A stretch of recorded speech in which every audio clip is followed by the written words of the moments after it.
அஸ்ஸலாமு அலைக்கும். பூண்டு உயர் ரத்த அழுத்தத்தை ரெடியூஸ் பண்ணி ஹார்ட் அட்டாக் வராமல் பாதுகாக்குது. இன்னும் சர்க்கரை நோய், கேன்சர், ஆர்த்ரைட்டிஸ் இந்த வியாதியிலேருந்து பாதுகாக்குது.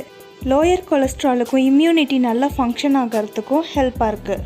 கார்லிக் கொலஸ்ட்ராலை பிரேக் டவுன் பண்ணி வெயிட் லாஸ் பண்ணுறதுக்கு, வெயிட் நல்லாவே ரெடியூஸ் ஆகிறதுக்கு ரொம்பவே ஹெல்ப்ஃபுல்லாக இருக்கும்.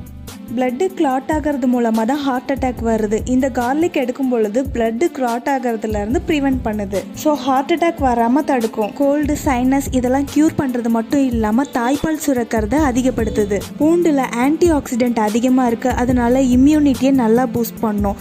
பூண்டில் அது மட்டும் இல்லாமல் vitamin A, B1, B2, B6, potassium, தாமிரம், மெக்னீஷியம், பாஸ்பரஸ், கால்சியம், இரும்பு, அயோடின், சல்ஃபர், குளோரின், புரதம் இது மாதிரி அனைத்து சத்துக்களும் அடங்கி இருக்குது. கேரளா கை வைத்தியத்தில் பூண்டு குழம்பு எப்படி பண்ணலான்னு பார்க்கலாம். 1 month வரைக்கும் ஸ்டோர் பண்ணி சாப்பிட்லாம், இது கெடாது. சிகப்பு மிளகாய் 10, கொத்தமல்லி 4 ஸ்பூன்,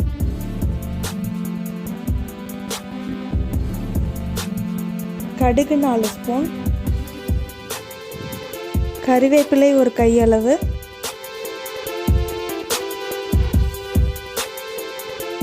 அஞ்சிகார செலவுன்னு நாட்டு மருந்து கடையில் கேட்டால் கிடைக்கும்.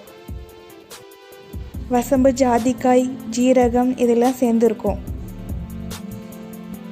முழு மிளகு 4 ஸ்பூன், பெருங்காயம் 2 ஸ்பூன்,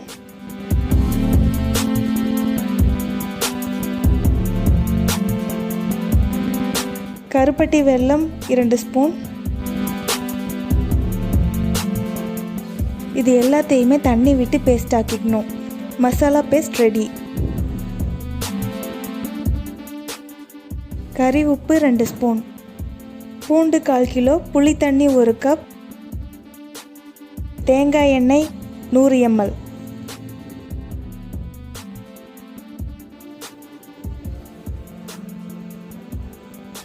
சூடான பாத்திரத்தில் தேங்காய் எண்ணெய் 100 ml சேர்த்துக்கிட்டு, தேங்காய் எண்ணெய் சூடானதுக்கப்புறம் பூண்டு 1/4 கிலோ சேர்த்து வணக்கணும். ரொம்ப ஃப்ரை ஆகணுன்ட்டு அவசியம் இல்லை, அந்த வெடிப்பு சத்தம் ரெடியூஸ் ஆனால் மட்டும் போதும்.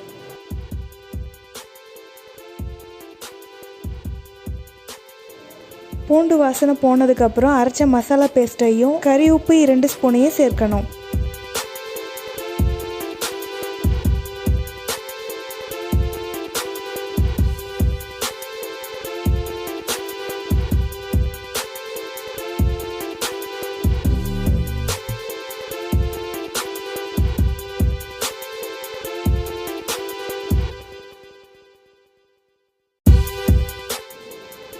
புளி தண்ணி 1 கிளாஸ் சேர்த்து 30 நிமிஷம் வரைக்கும் ஸ்லோ ஹீட்டில் குக் ஆகணும்.